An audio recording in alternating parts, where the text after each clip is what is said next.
gase dunya kanjata jara Afriki kul manyoga Mali bore ga fomanda ni dande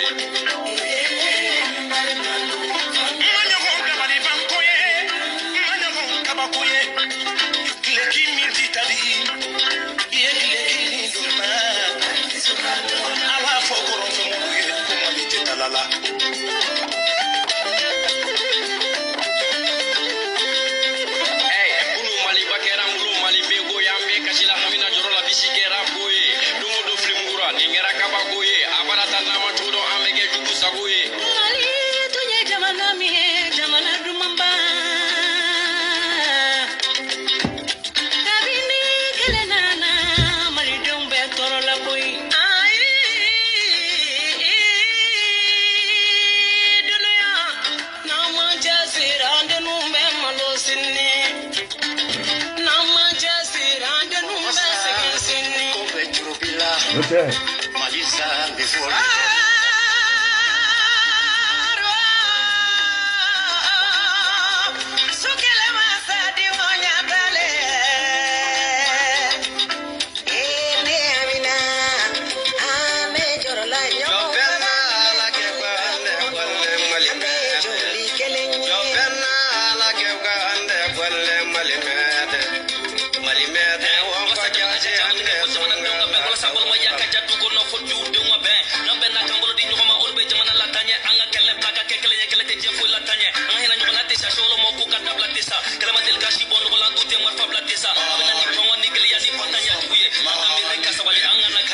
Partagez.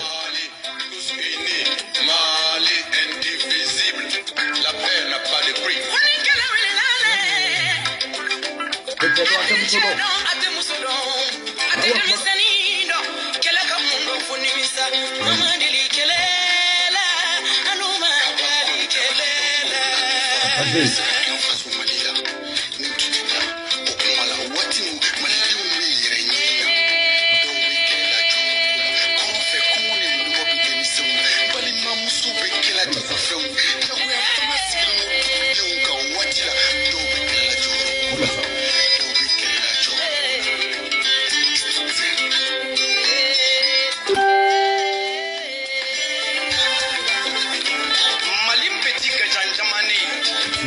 Mali,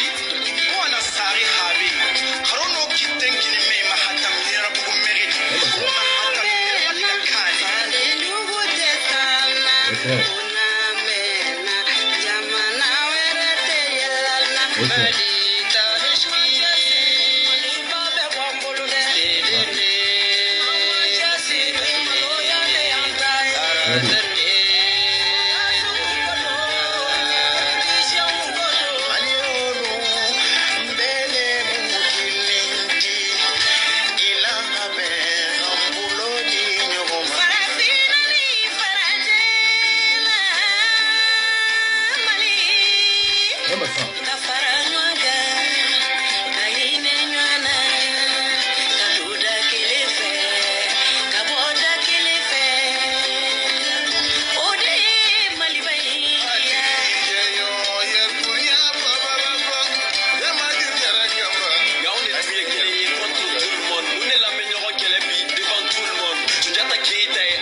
Salam alaikum, salam alaikum. Anga foli be bela jale. Mo ba sur les réseaux sociaux a bela jale nga foli be. Anga foli abenyashi bi anga président mabi no be transition kuna bi no y'an fa tɔgɔma ye no Asimi a ka foli belebeleba bi yan n'o tɛmɛna ka bɔ yen juguya mun taara ka ɲɛsin an ka président ma ne bɛɛ lajɛlen b'o kalama ne alimamiw n'olu taara ka taa juma seli boulevard de Indépendance la ne bɛɛ lajɛlen b'o kalama n'o ye l'imam Diko ye ka bɔ hɔrɔnya ani danbe la ka Elhaji Ibrahim Boubacar Keïta k'o gɛn ka bɔ hɔrɔnya la bɛɛ lajɛlen b'a kalama de A à Z ka bɔ ka ni cɛkɔrɔba k'o gɛn bi k'o gɛn sini ka dɔ halala i ka foli belebeleba bi yan napo ka dɔw bɛ yen mais i b'a kɛlɛ kan bi a ka bon hakili ma mi i ka foli ma lase Toloba ma i ka foli ma lase Toloba ka mɔgɔw ma ko u dansɔgɔ bi u dansɔgɔ sini balimaw an bɛ Mali de la bi an bɛ Mali la sini balimaw jamana wɛrɛ t'an bolo n'o o jamana kelen tɛ n'o ye Mali ye n'o an bɛɛ jɛ an barajuru o bɛ yɔrɔ min na o ye Mali ye balimaw alamadenw dɔw bɛ an delila k'o kuma fɔ ko taɲininaw bɛ jamana kɔnɔ il y a longtemps balimaw depuis wagati min na u bɛ bɔ ka ni cɛkɔrɔba kɛlɛ n'o ye Elhaji Ibrahim Boubacar Keïta ye Tijo bɔra ka kuma caman fɔ mais a kuma bɛɛ kɛra tiɲɛ a ka bon hakili ma balimaw ne ko aw ma yan hɔrɔnya ani danbe la ngana ko ka bɛ Elhaji Ibrahim Boubacar Keïta kɛlɛ n ko colonel fanga n k'a ma ɲi bi a ma ɲi sini n ko denmisɛnnin fanga a ma ɲi bi a ma ɲi sini Asimi min filɛ ne bi président la Asimi y'an dɔgɔnin jugujugu ye Modibo Kone min ye directeur général de la sécurité d'État ye o y'an dɔgɔnin jugujugu ye Kamara min ye ministre de la défense ye bi o y'an bɛɛ dɔgɔnin jugujugu ye mais u nana jagoya ko fo président ka taa jɔyɔrɔ ko kun don balimaw bɛɛ lajɛlen b'a kalama premier ministre n'o ye Choguel Koukala Maïga ye a bɔra a ye kuma la a ye maliyɛnw lagosi balimaw n'i y'a mɛn dugu wɛrɛ bɔra ka anw lagosi dɔwɛrɛ tɛ anw yɛrɛ de ye anw yɛrɛ lagosi n'i y'a mɛn Niger président o de la an tɛ fɛ ka bɔ ka video kɛ fɔlɔ mais n bɛ ka bɛɛ jateminɛ de A à Z Tijo bɛ bɔ n bɛ kuma a ka bon hakili ma balimaw mɔgɔ si kana jigin Niger président la Niger président il a raison Niger président il a raison bi il a raison sini balimaw e ka du kɔnɔ tilelafana ma tobi ka du kɔnɔ mɔgɔ t'a kalama ni riɛ n'i bɔra ka t'o fɔ kɛnɛma ko don o don ko tilelafana tɛ tobi aw ka du kɔnɔ ne du dɔ bɛ yen min bɛ ka hinɛ e la n'o bɔra k'a kuma fɔ ko i ɲɛ tɛ nin du la k'ale tilelafana tɛ tobi nin du kɔnɔ ne ko kɛlɛ bɛ min e de ma bɔ n'i ka du ye ne ko mun de bɛ diɲɛlatigɛ la Choguel Koukala Maïga bɛɛ lajɛlen b'a kalama un président et un premier ministre de la RI premier ministre mun sigira carré kɔnɔ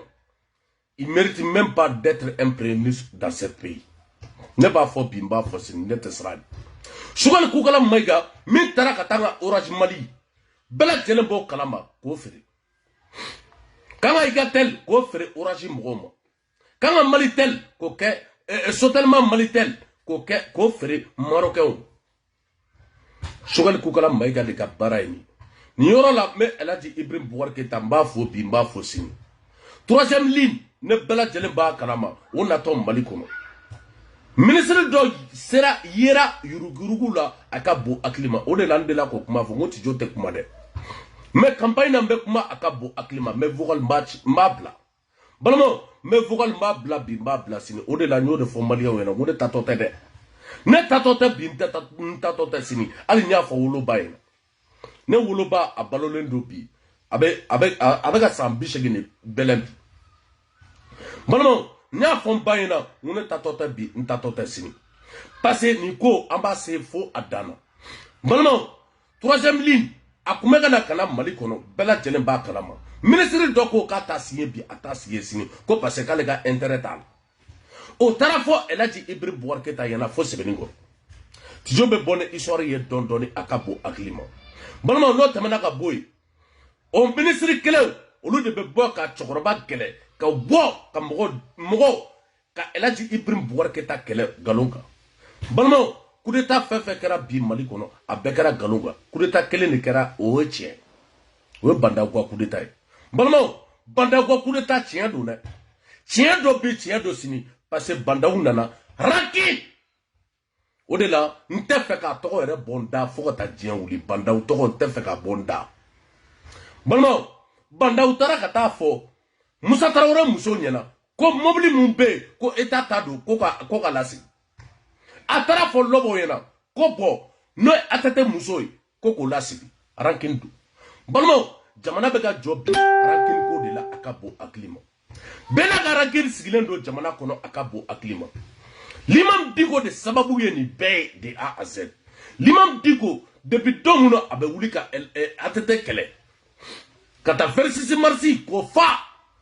ko atete ko baka na ne chani musuwa yi ka Modibo Sidibé nu ko lu bo premier ministre ala akabo aklima atete muneke kana ne musuwa u klara kata do bela jelena kata karamogo wule ko muso bogo lu mara masa ko muso makata ka jamana mara ne bela jelenba kalama atete premier ministre do sigi o ko muso balmo ka coup d'état ka glan a beni ala ne krat a be almami diko balmo wode la neo de kuma fo ngo foko ta dia wulite yafa limam diko altane ne chabar ka jigoroni srama gla neta yafa ma bineta yafa ma bisin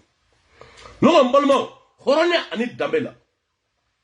bela jelenba kalama général Moussa Diawara étant directeur général de la sécurité d'État Moussa Diawara ate sunogo bi ate sunogo sini Daourou Dambélé ministre de la défense ate sunogo bi ate sunogo sini général Salifou Traoré ate sunogo bi ate sunogo sini chef d'état-major général Abdoulaye Coulibaly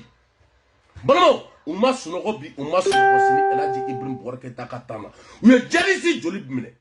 jarisi keme fla aniko maliyeo wallahi billahi jarisi keme fla aniko o blara jone sababu la Soumana Cissé kele kama olu blara domuno utara kata muneke utara kata sogo banyimi uni yagali ni fombe ko bo ay segumara aya attaquer bi aya attaquer sini ko bo farabu minena o de wati malmo almami ka mogo be bobbi horonya ani dambela ka fo maliw nyena horonya ani dambela ko olu ka mogo sara ko almami ka dala noko en 91 olu mogo ba ke chudi 91 mogo olu ba ke chudi jamana kono momu sara 91 olu ba ke chudi balmo berurujini brever momu sara bela jelemba kalama atete katana olu fere ba ke chudi olu fere mogo te balmo olu mogo te mbia aw sigiden do dongodo ko almami ko le 10 le 11 ko momu sara almami ka dala noko almami mabo ka fo horonya ni dambela ka fo maliya nyana de A à Z ko sataw be sa balota be balo ko aw be sra sayanye progrès e momer mali justice a momer je anga tugu ciya ko de wallahi billahi beni kaburu do bi beni kaburu do sinde wallahi billahi bebe de kaburu ka wa ala be beni ga klinkili wa ala de avocat anaka meleke almami bora ka fo malion bena de A à Z balmo almami bora ka kuma do fo jamana kono ya ko beretiki ka bereta ko jeletiki ka jeleta contre qui ame jeleta Niger de kama ame jeleta Côte d'Ivoire de kama ame jeleta ame bereni fonta Burkina de kama on yere malien den tamaw almami bora ka kuma fo jamana kono akabo aklima balma o benyeben na akabo aklima jarisi munu plara horonya ani dambela jarisi muya an dogonu faga jarisi muya an korako daku kantike jarisi muya duguchi jarisi olu minena 200 jaris par qui général Moussa Diawara général Salif Traoré général et Daourou Dambélé chef d'état-major général Abdoulaye olu ka bara de flene bi jamana ko olu ya jarisi munu mine o jarisi blara jone sababu la Soumana Cissé ema amani shita balma amani shita bi amani shita sini balma watu kuchia ko de ne moko bora bi kabe mali la goshi est-ce que malio horonya ani dambela aganga ko tigi ko soutien wa obi amagate ko soutien ay kuma mu fo tiele almami bora ka fo ya horonya ni dambela ko blende ko kartoy noko ne dugu mogo dobe ne Burkina fana bora ka fo ko blende mumbe mali bolo ko carton do est-ce que aganga ko tigila mogo kele amagante ko kele bi amagante ko kele e o kele si balmo horonya ani dambela e bora ka fuika dukono ki fabeta i fa beta i fa jogo ni do fana ka bo ka foko i yere fa i fa jogo ni e kan ka ko tigila mo kele ay sabali bolmo bela jelen ba kalama de a z mali ni farasi mali te se ka ta ne farasi te bi farasi te sini mais ala ma dembe negandi ala ma dembe nege mais malien tellement que dusu do be malien ku fantan dusu ba bolmo fantan dusu ba o de be malien ku akabu aklima aba foko farasi dégage ala ka kisi ka taga farasi fana ka loi do bo ka foya ko malien fe be farasiya ku shika carte de séjour ka te valider bi a te valider sini ama mo bla erreur la o de la obe mo kele yani ke aka mo kele abe mo nyeni folo abe mo do farasa do kuma ka sabi akabu aklima noko domuna jonguna be appel ke ne yagali bora horonya ni dambela kapta juma seli fo bamako na farasa kunte attaque ala na kera ko sa ay abas dambele colonel ay bara doke kuno akabu aklima ali sine ay majibe arasa bora ka kuma do fo mais arasa bala telemba kalama arasa te millier la ate sur un millier là mais on be sur un millier là akabu aklima ay mi fo ko cheden dodo ko lu tato do seder mo ko lu tato moti oy babadi ne fatoma ne do oy baba traoré di colonel do akabu aklima ay barake kuno ay barake akabu aklima be ata to do ne ba do o de fa ku ministre de l'éducation ne Bagari Traoré Bagari Konimba Traoré je crois Bonamo Malion o dako jini afa ka daka jini Bonamo Mali joueur ba dobe ntefe ka togof Malion fana o mine ko faga ali niye Mali kuma fay ata afa Bonamo mais nous keleke akabo aklima nunu kumuka imagine ne chamar la asli Bonamo nunu colonel kumuka imagine na abeni ala na karache asigile uye baramu da rebelu ko akabo aklima uye baramu da jadisi ko akabo aklima noko akla ko Mali ni Burkina de benyogona akla ko Mali ni Sénégal de benyogona no Malien dama de benyogona mais Malien do de be olu de tarakata kata mercenaire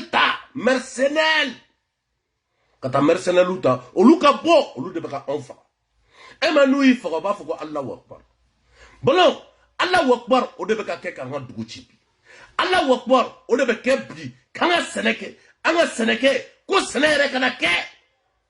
parce que senete e bamako bela jeremba kala made a ase e jone be seneke bamako bolon sene bebe bo kofe de kana sene bebe bo kofe bagam bebe bo kofe bi ubakata bi joneka mogamun moga na nuga saga unuga waru unuga saga ka be mine bi katana yoro jume malmo angana Niger président kele de angana mogoshi kele ni kola mogamun bora ka fo horonya ni dambela ka colonel la kushi horonya ni dambela o de fla bi premier ministre yala malmo tijo ba video kala bimba kala o de la nteke sugal ku kala maiga fe fo ta jewdi malmo ne ba fo bimba fo sinne ne ka premier ministre tade en tant que sugal ku kala maiga ko il est premier ministre ne chamar o de la an keleme ka maku akabo aklima malmo an keleme ka maku akabo aklima a jamana na ire Allahu akbar mais bebe ta repo ala fi malmo an bebe ta repo ala fi kilikili e mi ki ga fangala e be ta repon kelenkele ala fe chokoroba bene ama sunogo bi ama sunogo si wa chokoroba nye ba on bela balmo sugal kugula maiga bora ka doga mamuke ne bala telemba kala maka kolonelu dogoya ni ka du dogoya ne mugore ka du dogoya est-ce que kanga ka baga otikila mugoma aflani kuma min besena colonel kuguma ni réseau ere lagi ibe le fuyo malu fen besi sa be da colonel ko hali simetiaru ka gardien ko e le maka ke colonel ko krabaro butitu huyu ko colonel de kado ko hali M5 comité stratégique ko shogal mega boy ko colonel de bina diri donc il y a toute cette ironie il fanga colonel ka mais dɔ yɛrɛ bɛ ka fɔ sisan ko gɛlɛya min bɛ sen na la crise de l'énergie ko c'est général ou bien c'est colonel mais aw yɛrɛ k'a lajɛ mun de y'o kɛ u ka baara kɛcogo o de. balimaw tiɲɛ bɛ min jɔn de nin daminɛ jɔn de kolonɛliw dɔgɔya Sogɛli Kokala Mayiga tɛ n'i y'a mɛn président bɔra ka anw dɔgɔya wallahi billahi n'i ye mɔgɔ dɔ su lawuli bi ko Niger bɔra ka anw dɔgɔya a bɛɛ ni Ala n'a kira cɛ olu bɛ sa n'i ye Migi Dara lawuli bi n'i ye Kafuna Kone lawuli bi n'i ye Kisima lawuli bi e masa ko Niger de bɔra bi ka anw dɔgɔya n'i ye Sutura lawuli bi Allahu akbar Allahu akbar Allahu akbar Allahu akbar balimaw aw tɛ tiɲɛ dɔ bi a tɛ tiɲɛ dɔ sen ça c'est un manque de respect pour le pays un grand dirigeant e bɛ nin bɔ ka nin fɔ e ka colonel ma depuis o don Sogɛli Kokala Mayiga kun kan ka minɛ ka taa da Kati k'a da Kati k'a ci fo k'a ci k'a ta par quatre k'a ci fo wallahi billahi. Comment peut-il qu'un dirigeant, un parti politicien, et puis parti babolo, bi parti babolo sini, on est boto flène ka en na gauche. On est moré en na gauche. On est mounefo. Balmo, on est mounefo. Ama mugota trom fene made. Niger présent, ama mugota a trom made. A code, ko colonelu, kolu plasi, ko oye kele. Tiens donné. C'est le grand guerrier, c'est colonel. Balmo. Bela jelen ba kalama de A à Z Asim minena jadisu fait ne reta dadu mais ala ko tiɲɛ de no ta walla bila ko se ka fa o ko se ka fa bi o se ka fa sini ala sogom ne ala yi dami kama saraka yɛrɛ de tala no ta walla ki bila Asim minena de Asim minena bi Asim minena sini ay maman fo c'est des grands guerriers. Morobo Kone, Tourbu Babolo, Akabo, Aklima. Aujourd'hui, il est le directeur général de la sécurité d'État. Tiens, donné, Kamalagoro donné. Kamalagoro donné. Balmo, Kamalagoro dobi, Akabo, Aklima. Ebeni, Djongambe, Kebena Mounefo, Onye. Jamana Nukono. Balmo, Almamou Belbi. Almami Mounou Bora. Kou Boka Misri Mapi. Horonya Ani Dambela, Kakeleke Maliko Placila. Ou Almami de Flé, Kou Almami Jara. Balmo, ala jere min be kɛnɛya ani ɲɔgɔn dɛmɛ ministre kɛrɛfɛ n'ale ka baara bɛna ɲɛ aya ka kumakan lamɛn a video be mais an b'a ka kumakan lamɛn a si bɛ san 39 na 39 mamiya kalan kɛ Maroc ministre Umar Jara musotigi do den tan b'a bolo kɛlɛ in na bɛɛ y'i ta sɔrɔ dɛ minnu tun bɛ ministre nɔfɛ u y'a sɔrɔ minnu tun bɛ tɔgɔ nɔfɛ u y'a sɔrɔ minnu tun bɛ wari ɲini na u y'a sɔrɔ ni colonel jɛkulu minnu nana k'u y'an ka kɛlɛ kuncɛ le 18 août k'a fɔ ko u ka ŋaniya o de ye ka jamana yɛlɛma ka kɛ colonel bugu ye k'a fɔ dalakan min ni o janfali o ye fu ye olu bolo kuma min bɛ fɔ ani min bɛ kɛ o tɛ. balimaw alimami bɔra k'a fɔ hɔrɔnya ni danbe la k'u bɛ fɛ ka Mali kɛ colonel bugu ye o alimami filɛ nin bi ministre ne ko aw t'a ɲɛ yɛlɛ dɔɔni Malien a tɛ tugu tiɲɛ ko wallahi billahi an bɛ ka décourager Allahu akbar bien avec des choses en tête Allahu akbar l'esclave d'Allah je suis imam depuis Allahu akbar août 2007 n'an y'a jateminɛ va bɛ ka mɔgɔ caman minɛ de kan parce que yan fɛn jamakulu tiɲɛ don ni jama cayara bɛɛ bɛ na ni hakilina ye an kana ɲɔgɔn nɛgɛ dɔw donna kɛlɛ in na u ka kɛ minisiri ye dɔrɔn Allahu akbar dɔw donna kɛlɛ in na u ka dɔn u ka tɔgɔ sɔrɔ dɔrɔn. Salam alaikum Maliens ni vidéo yi c'est très important bɛɛ la balimaw tiɲɛ bɛ min jamana kɔnɔ ni ye alimami kunturu de ka baara ye jamana kɔnɔ o de la a video caman bɛ yen an bɛna a bɛɛ jouer sisan balimaw anw tɛ galon tigɛ ka da ninnu na fo ka taa diɲɛ wuli mais fo ka taa diɲɛ wuli an tɛ kɛ ninnu fɛ balimaw hali mɔgɔ o mɔgɔ bɛ gɛrɛ ninnu na ne tɛ k'i fɛ bi n tɛ k'i fɛ sini parce que u bagara cɛkɔrɔba ma galon kan u bagara Elhaji Ibrahim Boubacar Keita ma galon kan balimaw ni alimamikɛ bɛɛ lajɛlen b'a kalama a place politiki ni donna la wala bila politiki ye galon politiki bɛ wari sɔrɔ dɛ namara wari fana don balimaw namara wari don bi namara wari don sini dɛ o de la politicien caman bɛ yen e ma u ka wari a bɛɛ bɛ tiɲɛ politiki kama a ka bon hakili ma ala ka bɛɛ kisi bi ala ka bɛɛ kisi sini balimaw alimamu bɛ ka bɔ bi hɔrɔnya ni danbe la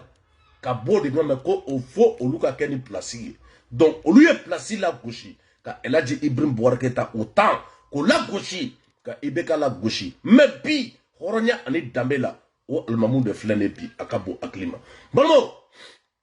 an ka lamɛn dɛ Umaru Jara ale ye ministre Allahu Akbar min bɛ kɛnɛya ani ɲɔgɔn dɛmɛ ministre kɛrɛfɛ n'ale ka baara bɛna ɲɛsin mɔgɔ minnu bɛ gɛlɛya kɔnɔ olu dɛmɛni ma a si bɛ san 39 na a taara alimamiya kalan kɛ Maroc ministre Umaru Jara musotigi don den tan b'a bolo balimaw a si bɛ san 30 kɔ la den tan b'a bolo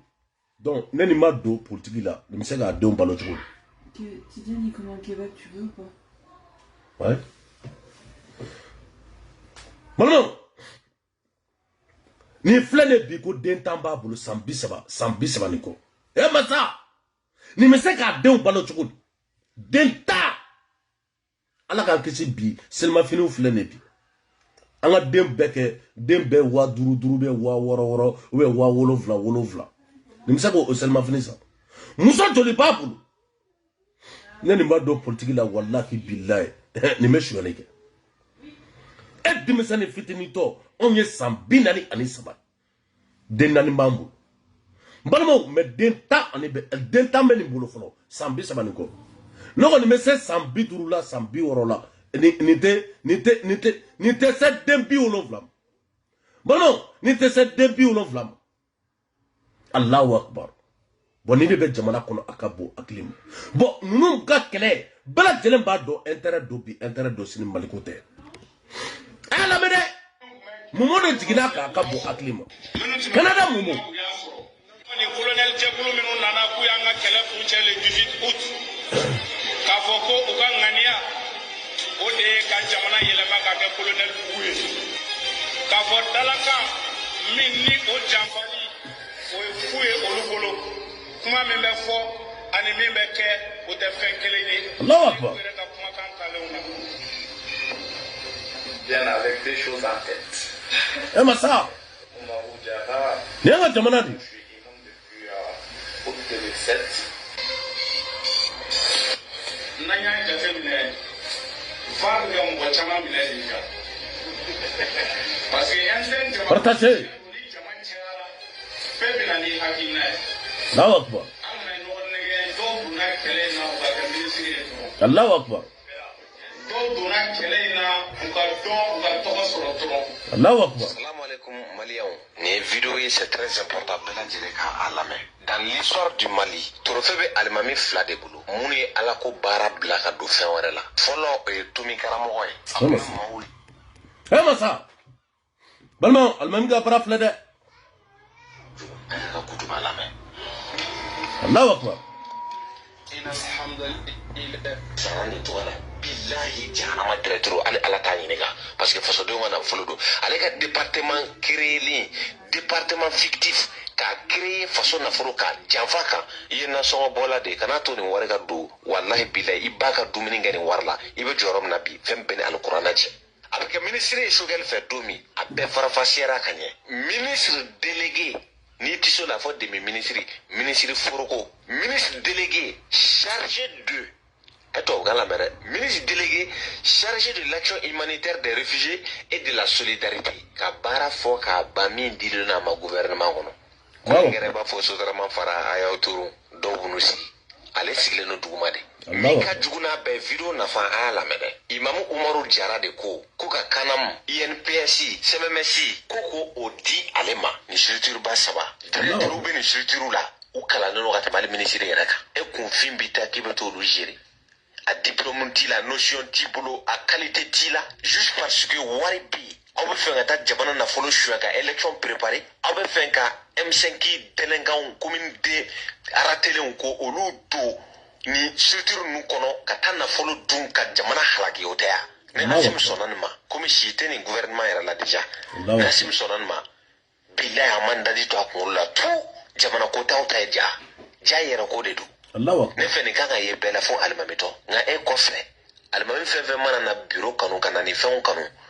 an b'i kili de ci e ta bɔlen kɔ a la bilahi alimami ti ala ko bila anw sigilen ɲɛna ka bureau ni kilimu kanu Assimi kana sɔn dɛ an k'i ko bila un coup do nin waleya bilahi an bɛ segin mɔgɔw fɛ ko l'état ye maliya e Choguel ne e ye ko dilanna ye e b'a fɔ de Imam Jara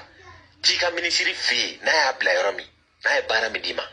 mais min yɛrɛ dir'e ma k'o fɔ k'e k'o kɛ e ma nɔ yɛrɛ b'o la e bɛna t'i kanbɔ kanam ni INPS ni CMMS de nɔfɛ a kore kunkolo kan i bɛ sogo de la c'est pour cela que a taara ORTM na o don a kumara ala ma minisiri tɔgɔ kelen fɔ an bɛɛ y'o lakɔlɔsi an bɛ sɔmi min na a bɛ ka taa visitew la kanam ni yɔrɔ ninnu na a bɛ taa kuma b'a ka discours kɛ a tɛ minisiri avisé foyi foyi a n'a ka videomani jɛkulu caman faralen ɲɔgɔn kan a bɛ minnu sara baara bɛ ka kɛ kunfɛ ten ka taa donc e nakun ye jɔyɔrɔ ko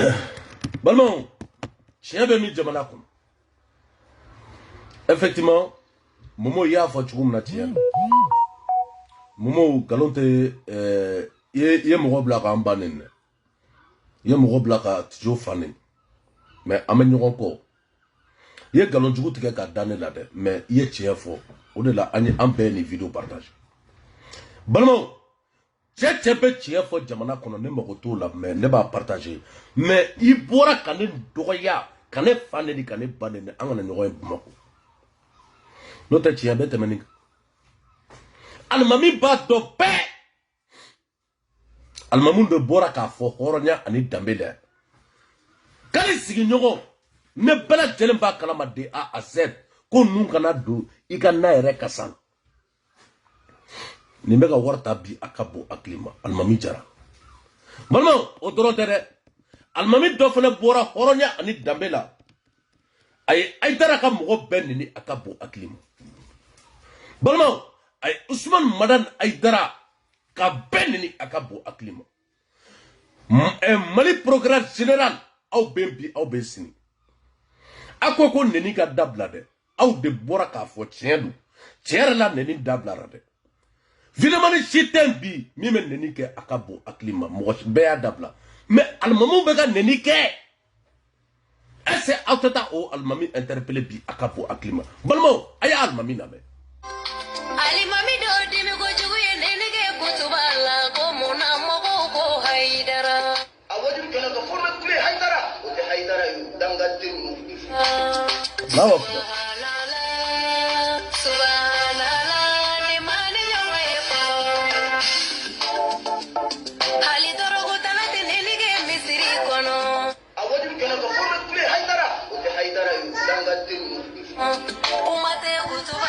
balimaw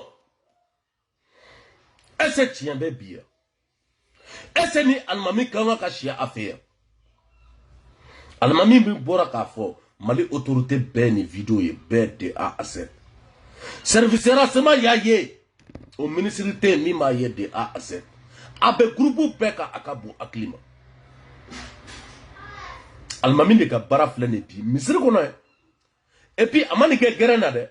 balimaw a ma nin kɛ gɛrɛn na bi a ma nin kɛ gɛrɛn na sini dɛ a ye nin kɛ yɔrɔ jumɛn misiri kɔnɔ ka jɛkulu dɔ ye k'olu jɛkulu bɛɛ ye dangadenw masa Allahu Akbar balimaw o jɛkulu c'est comme ni ko olu ma k'olu dɔgɔya ta c'est comme an b'a ta i y'u buruju bɛɛ de lagosi a ka bon hakili ma hali Seru de Ɲoro a y'a ka mɔgɔw lagosi parce que Seru de Ɲoro o ye Ayidara ye Seru de Ɲoro ka mɔgɔ bɛɛ bɛ na de A à Z parce que mɔgɔ b'a fɔ nin misiri la ko n'i ko Ayidara ko jɛkulu dɔ b'a fɔ ko Ayidara k'olu bɛɛ bɛ ta balimaw hɔrɔnya ani danbe la wallahi bila bɛɛ dɔgɔya bon nin ye arayida alimamu balimaw ninnu alimamu de taara k'u ka taa kalan kɛ Maroc i comme alimami Jara bɛ cogo min ninnu ka kalan idée dɔ b'u kunkolo la ka ɲɛsin Mali ma a ka bon hakili ma balimaw hɔrɔnya ani danbe la est-ce que nous bora k'a fɔ ko Yagali k'a bɛ ka mɔgɔ faga ko Yagali ka a dabila parce que bɛɛ lajɛlen b'a kalama de A à Z Yagali wagabiya don ko Amadu Kufa ko ka fagali dabila est-ce que bɛɛ lajɛlen t'o kalama a ka bon hakili ma parce que Amadu Kufa o ye wagabiya ye donc wagabiya bɛ ka sanga sɔrɔ wagabiya bɛ ka sanga sɔrɔ min ye wagabiyaw ja u b'a fɔ bi u b'a fɔ sini n'a ye wagabiya kelen ja misiri kɔnɔ a b'i fa ni ba ni foyi t'a la mais n'an bɔra ka kuma dɔ fɔ o man ɲi an bɛ taa kaso la mais c'est le procureur est-ce que nin l'imam ne bɛɛ lajɛlen b'a kalama hɔrɔnya ani danbe la est-ce que nin kan ka ci a fɛ yen bi aw kan ka alimami dɔ de ta k'o to datugu k'o bila o ka alimami dɔ ladi a ye videomaniw caman ta yan a ye arasibaji minɛ yan siɲɛ joli est-ce que arasibaji delila ka nin fɔ maliyɛnw ma est-ce que arasibaji delila ka nin fɔ jɛkulu jumɛn ma mais gana sugu bɛɛ taara ka da la a ka bon hakili ma mais nin l'imam ne bɛɛ lajɛlen b'a kalama nin makan tɛ ka si a ka so balimaw nin makan tɛ ka si a ka so bi nin makan tɛ ka si a ka so o de la n y'o de kuma fɔ n k'a ko bɛ ka kɛ molobaliya ye o de la an bɛ ka makun dɔn dɔn maliko an b'a dɔn bi an b'a dɔn sini balimaw an bɛ maliko an b'a dɔn bi an b'a dɔn sini alimami ka baara de filɛ nin dɛ n'o tɛmɛna ka bɔ yen Abdou Niang bɔra bɛɛ lajɛlen b'a kalama de A à Z yanni an k'o fɛ an bɛ Kawujim lamɛn Kawujim yɛrɛ bɔra ka kuma mun fɔ a ka alimami ma l'éclairé a ka bon hakili ma balimaw Kawujim kuma na dɛ mais Kawujim wallahi bila a bɛ tiɲɛ kan dɛ a kana Kawujim taara ye dɛ balimaw a kana Kawujim a kana dɔgɔya bi a kana a ye Kawujim to yen a ka kuma balimaw Kawujim bɛ sɛgɛrɛ dɔ a ka bon hakili ma jɛ tɛ bila jɛ ye dɛ a jɛ ka bon bi a jɛ ka bon sini mais Kawujim bɛ bɔ bi a bɛ bɔ sini e ma Kawujim delila ka bɔ ka kuma fɔ hɔrɔnya ni danbe la k'ale kun tɛ fɛ El Hadji Ibrahim Boubacar Keita ka taa nin cogo la balimaw Kawujim kuma na dɛ balimaw a ye Kawujim lamɛn a ka bon hakili ma filɛ an b'o to wajibikɛlaw bolo filanan ye min ye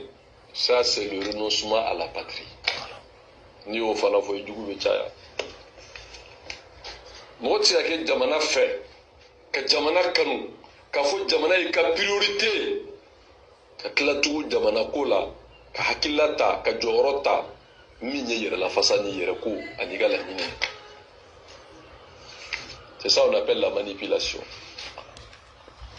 balimaw ni kuma fila dɔrɔn bɛ Samara bɔ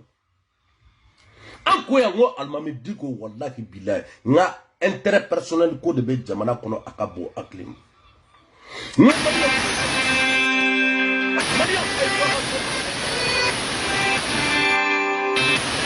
Maliyɛnw a ye to a ka so bi a ye to a ka so sini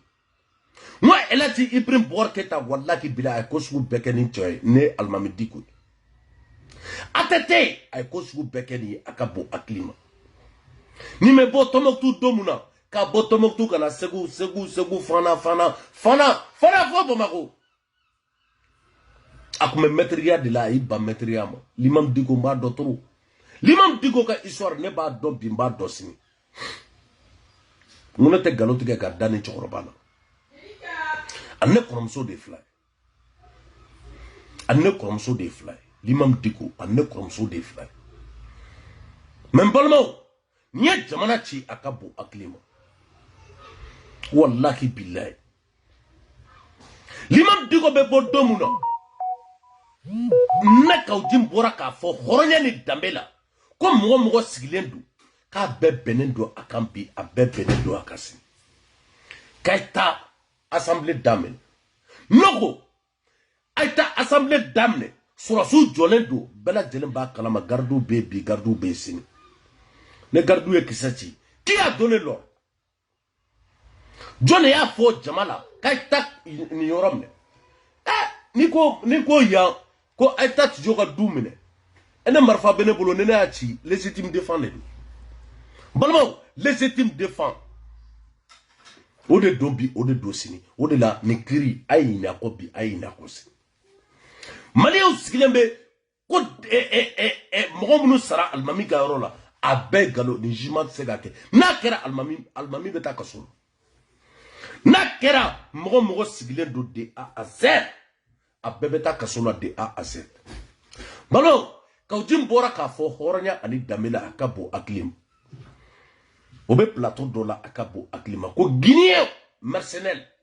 k'olu nana ko kana mɔgɔ tirer alimami ka dan Kawjin ne bɔra k'a kuma fɔ dɛ Kawjin bɔra k'a kuma fɔ a ka bon hakili ma wa Kawjin bɔra k'a fɔ hɔrɔnya ni danbe la ko bɛɛ bɛn'a kan bɛɛ sigilen fɛn filɛ Choguel Koukala Maïga première personne doit être arrêtée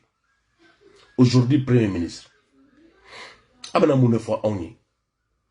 abana tugu mɔgɔ minnu kɔ Chamar b'a kalama jɔn kun bɛ forçati ɲɛmɔgɔya la jɔn kun bɛ gendarmerie ɲɛmɔgɔya la ne b'a bɛɛ kala nin bɛɛ kɛra ka ne to Mali la balimaw ni bɛɛ kɛra ka Chamar to Mali la wa ne bɛ nin bɛɛ dɔn de A à Z ni histoire n b'a dɔn de A à Z o de la n y'o de f'u ye n ka taa karamɔgɔw minɛ n'a bɛ fɛ Mali ka ɲɛ a bɛ karamɔgɔ a b'u minɛ bi a b'u minɛ sini parce que karamɔgɔw de bɔra ka a fɔ ko El Hadji Ibrahim Boubacar Keïta ko ka démissionner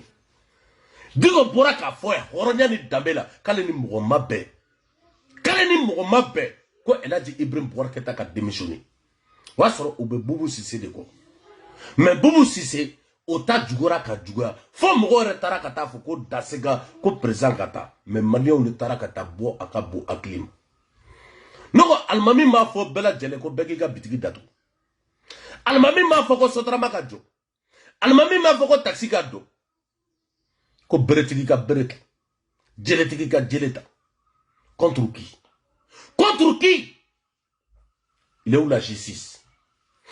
non de kuma fɔ wallahi billahi nous on a tous les preuves preuve b'an bolo a ka bon hakili ma balimaw preuve b'an bolo a ka bon hakili ma Allahu akbar balimaw n bɛna vocal dɔ k'a la dɔ bɔra bi ka mɔgɔ dɔ jaabi a ka bon hakili ma an ka lamɛn. Voilà, assalamu alaikum. Bon, écoutez-moi ça. Assimi Goïta de téléphone ta. Ka Francis président wole. Voilà. Ka fa ina mo bi ka tɛmɛ la. Voilà. Mo bi ka tɛmɛ tuma na mo bi ka fɛn caman bɛ n'i y'o tigɛ n y'a dɔn bi k'a fɔ n'i y'o tigɛ n tɛna se ka baara kɛ n ka sɔrɔsiw tɛ se ka baara kɛ an tɛna se ka baara kɛ ne tɛ donc n'an dɛmɛ hukumu kɔnɔna la n'an dɛmɛ hukumu kɔnɔ n'an dɛmɛ a bɛ tɛmɛ o kan ne ye nin kuma fɔ aw ɲɛna yan n ko ni tubabuw y'u kɔnɔ an bɛ bɔ dun mais aw t'o kalama c'est-à-dire que les gens sont en train de dire u t'a dɔn ni tubabuw bɛ nafa mun kɛla an ye a ka bon adamadenw hakili ma ne bɛ nin fɔ a ye kuma donc ça c'est clair et net c'est précis. Assimi Goïta b'a dɔn ni nin grand homme ye Asma bɛ k'a fɔ a ma ko ni ne cɛya ye k'a fɔ a mɔgɔ bɛ na a mɔgɔ b'i la vraiment mɔgɔ b'i la nin problème na parce que an tɛ se k'a ɲa a bɛ komi Faransi b'o kelen de fɔ États-Unis ɲɛna ne y'o fɔ an ɲɛna ko ni Faransi segin i ye Faransi seginna ka na o y'a sɔrɔ Amérique seginna ka na so Faransi tɛ ka na parce que Faransi tɛ s'an kɔrɔ États-Unis seginna ka na dɔrɔn Faransi seginna ka na bon Faransi seginna ka na n'anw fana ma Faransi wele an tɛ se bi an tɛ se sini arrêtez de vous faire leurrer quoi vraiment an tɛ se on ne peut pas. Nos militaires sont comme des aveugles sur le terrain. Ils n'ont rien. Et pour moi, beaucoup Francis Kata, t'es dans le côté, on va se retrouver dans le terrain, on va ta sapoula. Francis Kata, mais à Kana, comment faire, mais comment faire, on le caille, nous, de femmes. Francis Kata, on va faire, on va faire, on va fouiller, on va faire, d'accord, nous, femmes. Nous, on va faire, on va faire, ça, d'accord. Non, ni on dit, souhait, ni ma femme, quoi. Vraiment, ni ma femme. Écoutez ça. Et ça a été fait. Ça, c'est une réalité. Assimi téléphone, t'as qu'à m'avoir, on les canne faire. Bravo. Mais, ça dit que comment vous pensez quoi les choses quoi vraiment c'est difficile hein bon non ne mɔgɔ ba dɔ de a ka bon hakili ma est-ce que a ye nkalon tigɛ depuis a daminɛ ne mɔgɔ bɛ bɔ ko a ba la France an ko ko a ye nin dabila n'a ye Faransi ja bi wallahi bilahi wari tɛ don Mali kɔnɔ bi u b'a bɛɛ jɔ de k'a bɛɛ jɔ n'a ye Faransi ja bi u bɛ a kɛrɛfɛ dugu bɛɛ wele de A à Z ka frontière k'a bɛɛ datugu a bɛ se ka mun de kɛ e ka video bɛ se ka mun de kɛ mais k'u sigi dɔrɔn ka jamana lagosi n ka video ye 20 000 vues n ka video ye 30 000 vues e ka video bɛ se yɔrɔ jumɛn jɔn y'i lamɛn i kan ka k'o ɲɛɲini fɔlɔ k'o dɔn e ka video nafa jumɛn yɛrɛ b'a la e ko Faransi ka taa hali bi san joli a bɛ na ko Faransi ka taa n ko moli bɛ la kuma don ase gardiw labɔ kama bɛɛ ni Ala na kɛra cɛ bere rouge cɛ bɔra ko Faransi ka taa a kii a ka bon hakili ma jigin a kan a bɛɛ ni Ala cɛ a bɛɛ bɛ dabila de a se malo ne Faransi tɛ don mun na bɛɛ lajɛlen b'a kalama yagali ko a bɛ taa juma seli Mali la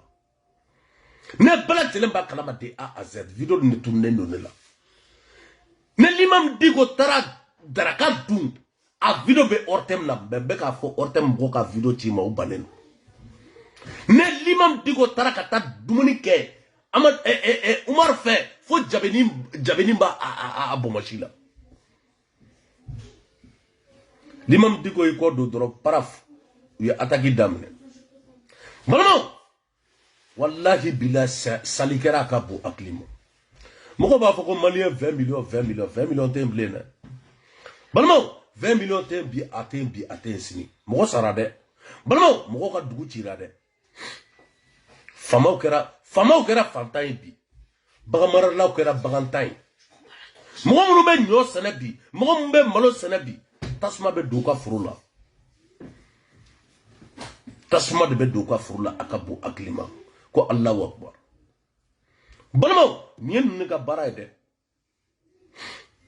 wa bɛɛ lajɛlen b'a kalama yagali ye siya mun ye bɛɛ b'a dɔn de a se mais Ala bɛ tiɲɛ bange jamana nin kɔnɔ yan fana sɔrɔ an balimaw ma saya fana sɔrɔ an sinjiw ma saya n'o sen jɛlen o bolo jɛlen Ala